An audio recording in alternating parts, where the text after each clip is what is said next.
The schedule's released for all 32 teams in the NFL today as we count down to the 2026 NFL season, which kicks off September 9th and culminates with ESPN's very first Super Bowl on February 14th in Los Angeles. Now, week one looks loaded, starting with the Super Bowl rematch between the Patriots and the Seahawks. It's the 12th Super Bowl rematch in the following season and the fourth straight season with one. The defending champs have an 8-3 record in the previous meetings, though.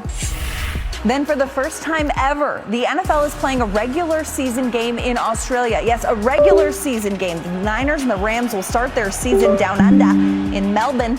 This game kicks off a record 9 international games across 4 continents and 7 countries. Get those passports ready. And John Harbaugh's first test as the Giants' new head coach will be the division rival Cowboys on primetime. Dallas has won 9 of the last 10 meetings, losing in Week 18 last year to the Giants. These teams last met on Sunday Night Football in 2023, and the Cowboys won that one 40-0.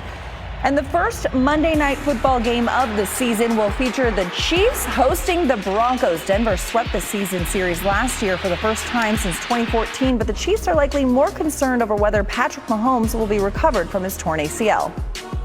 Longtime quarterback and NFL analyst Tim Hasselbeck joins us now. Tim, Shefty reports Patrick Mahomes expected to be back in time, healthy for Week 1 against the Broncos. What are going to be the indicators to you, not that he's just physically present on the field, but that the 2-time MVP is back? I think a couple things, Phil. I think first off, how is he moving around? He's never been a statue back in the pocket. He does such a good job, creating offense on his own outside of the design of a play. And so, is he back to doing that type of thing? That would be one of the things that, I think will be obvious for people to look for. And then the other thing I would say is, does he look comfortable when people are around his feet in the pocket? And I feel like with quarterbacks that have come off of ACL injuries, that's really the key, because so much of your focus is your eyes down the field. And so when you're feeling people around your feet, if you have confidence in your knee that you can be back, then you'll probably look like the same guy. If not, then maybe you look a little uncomfortable. Now, fortunately for the Chiefs, there is a lot of continuity in Kansas City, but there were historic levels of coaching change this offseason, Tim. 10 teams had head coach openings. That's tied for the most in a single offseason ever. Most notably, John Harbaugh, now with the New York Giants. Mike McCarthy, now the head coach of the Pittsburgh Steelers. There are 10 new head coaches this season. Tim, which coach is set up for success based on their team's schedule? Based on the schedule, I think it's Todd Monken in the Cleveland Browns. I think that they have a pretty favorable schedule. You look at really the first half of the season, it's hard to find games where you just say, look, that's just going to be an absolutely brutal one. And so, being able to get off to a good start is important for teams, especially, teams establishing new culture. So when you look at the schedule, I think it's pretty favorable for a team that's been great on defense. And you would think that, albeit with the quarterback concerns they have in Cleveland, Todd Monken, with his experience on the offensive side of the ball, some of, what he's proven to be able to do in the past with guys like the development of Lamar Jackson, I think that they could be a bit of a surprise team. New coach, new culture, quarterback competition, lots to watch in Cleveland. Tim, thanks so much. We'll be back with more from Tim to talk revenge games later on the show. Now here in studio with Dan Orlovsky and Kyle Brandt. It's calendar Christmas. Let's go. We got a lot of marquee games to get to, but which one are you most excited to watch? Kyle, I'll start with you on that. All right, the one I'm looking forward to is Packers at Bears on Christmas Day. Packers-Bears, let's go. Let's do it again. Let's run it back. I feel like this one's going to have the aura of like an office holiday party. There's a lot of fun, a lot of pageantry, and at the end of it, sometimes people are offended. There might be that. People might lose their jobs at the end of this one. You can't lose to the Bears again. Also, it just feels like this hasn't been a rivalry since I was in like 5th grade. I'm talking like the 80s. It really is now, and I would tune in just for the handshake at the end or some of this. Packers-Bears on Christmas, Dio. What do you got? I'm choosing one of those teams. I think the Thanksgiving slate is bonkers. I'm going to take the game that essentially kicks it off night before, Packers-Rams. Rams very much so Super Bowl contenders, very much so Super Bowl favorites. Matthew Stafford leading this offense, I think will continue to be one of the best. teams at this time of year start to figure out who they are and round into form. Is Micah Parsons back fully healthy? Is Jordan Love and the weapons clicking on all cylinders? I think watching this game, it's not unrealistic to sit there and go, not only these teams contending for playoff spots, I think they could be contending for the number 1 seed in the NFC playoffs. And you got, 5 games over 40 hours from Wednesday night to Black And they're Friday. all awesome. You can't miss one of them. Yeah. Speaking of misses, Kyle, missing the playoffs last year, Kansas City, Baltimore, Detroit, teams that at this point last year we would have penciled in. Who's a playoff team that made it a year ago that you think could be in peril now that we've seen the schedule for all the teams?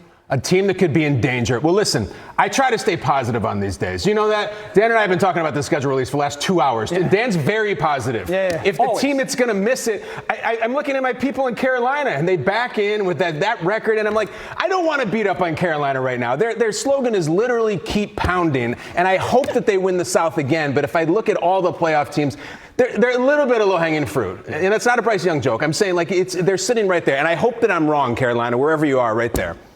Do I get to pick a team that makes it? No, Dan, you're doing the negative like I did. You're under the gun. You know how this works. Ooh, a team that made the playoffs that will be sitting at home in January. Fall on their face, Dan. Just take the executioner's axe on them on schedule release.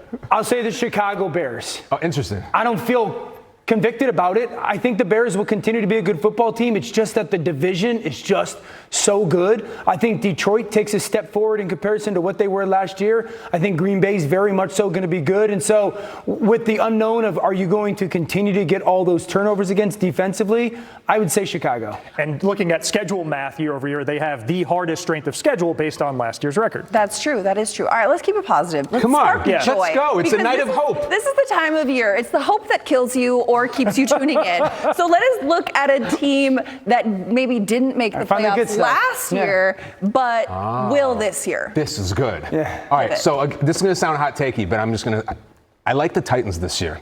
I like the Titans in the South. I like Cam Ward. I like their head coach. I like Brian Dable. I love that they signed 57 different free agents. They're giant South. And I absolutely hate – you're right.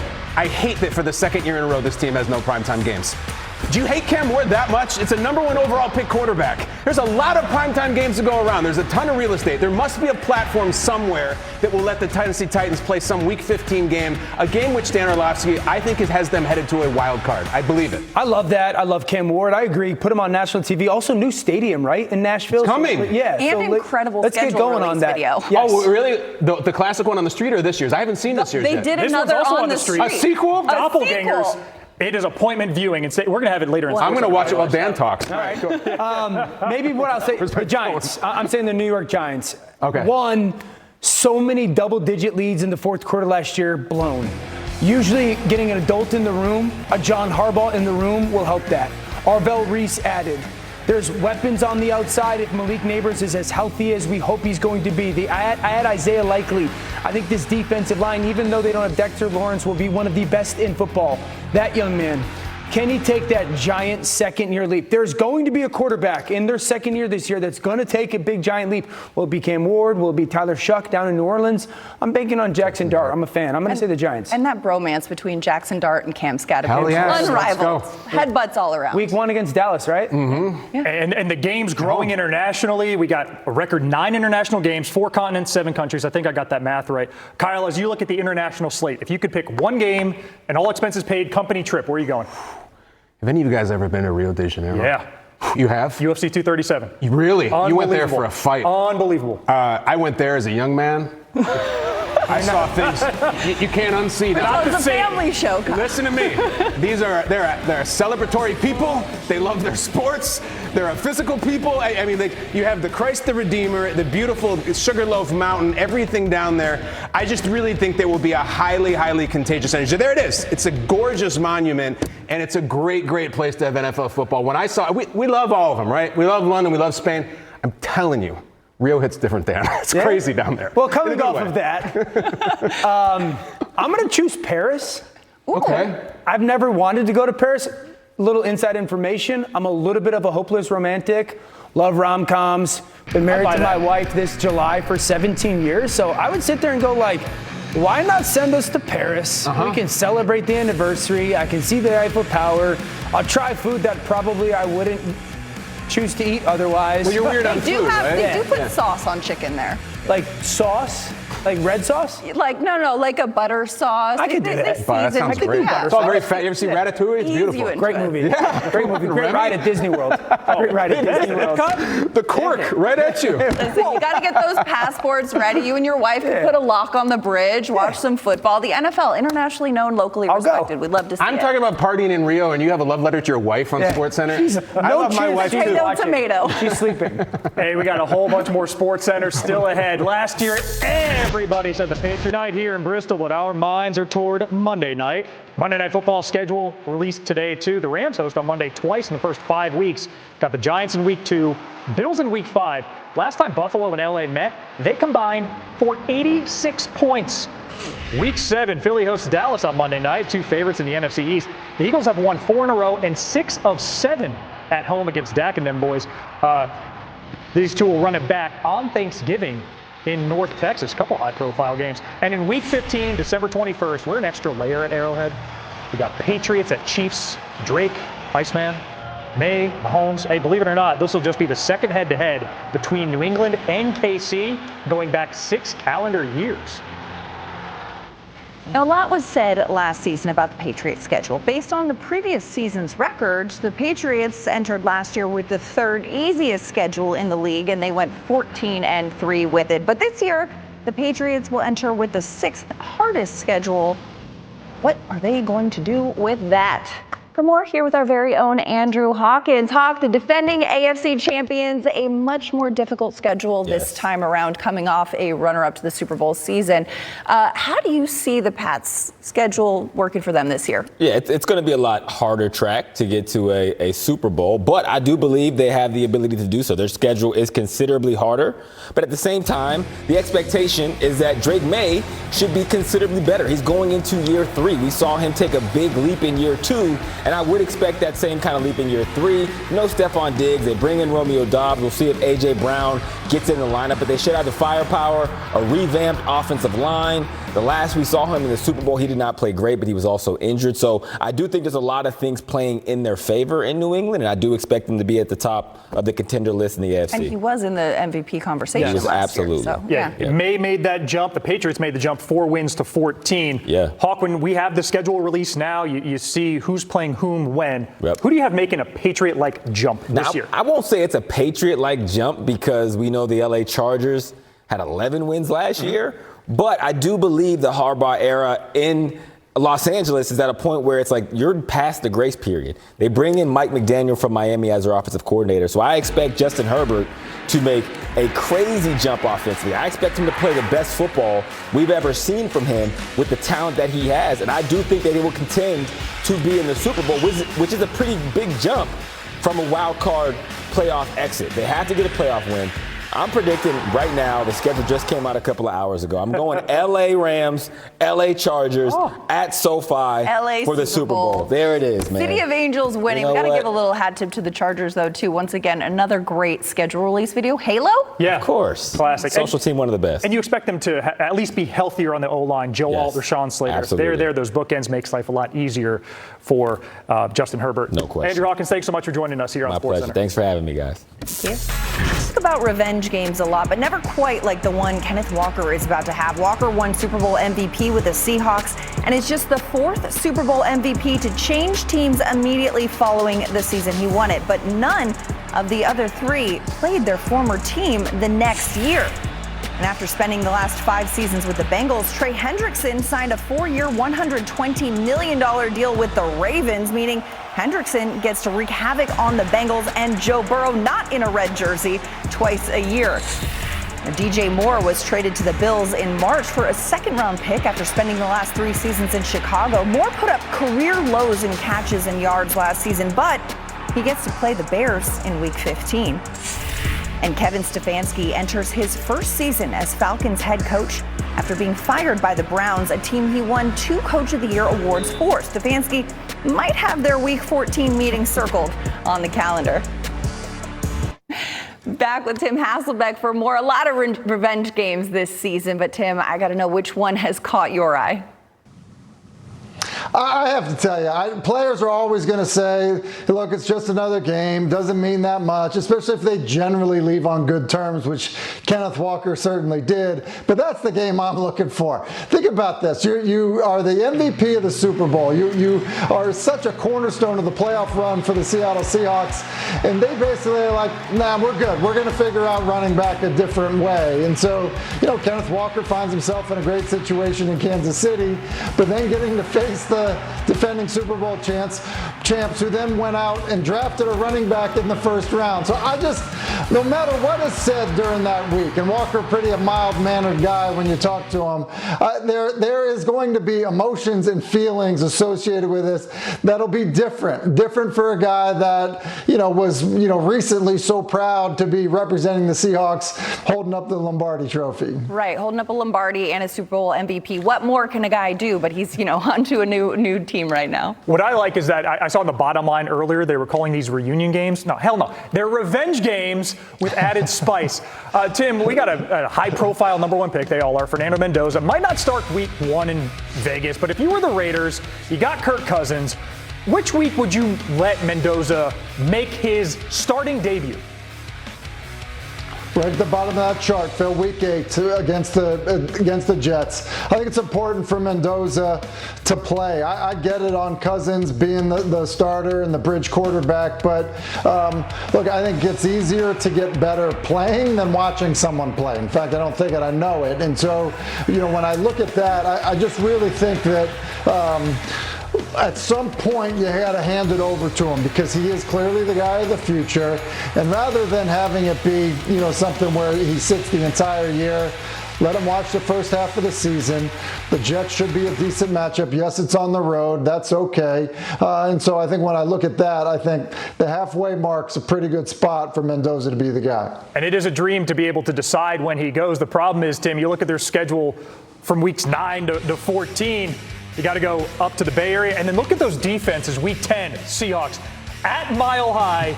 You get Myles Garrett on the road, and then a bye week. You can exhale before. Jim Harbaugh's defense, the Chargers, they have the Broncos later on in the season after that. So no picnic no matter where you insert Mendoza. A tricky one indeed, a tricky run. But speaking of quarterbacks, we've got one big question around the quarterback position, and that is in Pittsburgh, of course. Aaron Rodgers still undecided on a return to Pittsburgh.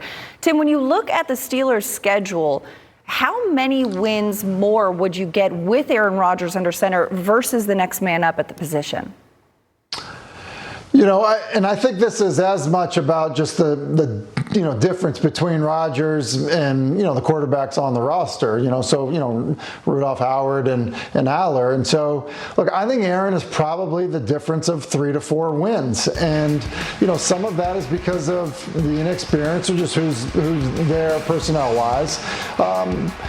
But I do think that that's the case. He's a master of the offense that Mike McCarthy is going to run. He could teach it as well as anybody. And so I think that that will help them, in a division that, I don't think is perfect. Obviously, we think Cincinnati will be better, but it's not a great defense. Cleveland's looking for a quarterback. Baltimore has new leadership. And so I think that it's not an overpowering division. And so when you have a quarterback that I still believe can play at a starter level versus an unknown, I think it's a difference of 3 to 4 wins. Maybe get them to 9 or 10 wins on the season. That is probably the highest profile storyline in the NFL as we now move past the schedule release. If not Rodgers, your options are Will Howard, Mason Rudolph, or rookie Drew Aller. Tim Hasselbeck, thank you. Great throw from Roma Dunze. Schedules, all 32 teams. Announced Thursday night. We've got a few revenge games on the slate. Super Bowl MVP Kenneth Walker will visit Seattle as a Chief in Week 7. Trey Hendrickson stayed in the NFC, joined the Ravens. We'll see Cincy twice a year. The Chiefs are preparing as if they might have Patrick Mahomes when the season kicks off, which means he'll be good and ready for this stretch. In Buffalo for Josh Allen and the Bills on Thanksgiving, followed by back-to-back road games against the Rams and the Bengals before they host the Patriots on Monday Night Football. That is Week 15.